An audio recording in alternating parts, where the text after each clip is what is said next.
Hey guys, I'm Anna, and today I'm going to show you how to fix Vanquia's mobile app not working. So first of all, you need to make sure you're running the latest version of the app. Open up Play Store app on your device, and then tap on this search icon at the top of the screen. Then search for the app, and if you see this update button right next to the app name, simply tap on it to make sure you're running the latest version of the app. But if you still encounter this issue, then you need to clear app cache. Go to your device settings and then scroll all the way down to Apps and tap on it. From here, search for the app and then tap on it. Once you're on this screen, you need to scroll down and tap on Storage, and then tap on Clear Cache. Clearing app cache should fix the issue, but if it doesn't, then you need to completely reinstall the app. Follow the on-screen instructions to navigate all the way to this app page.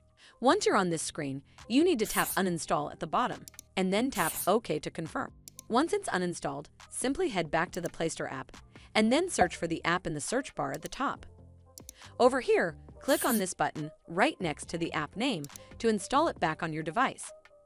Hopefully this will fix the issue, and if it did, then make sure you give this video a super thanks by clicking on this heart icon to help support the channel, and don't forget to hit that subscribe button. We'll see you in the next one.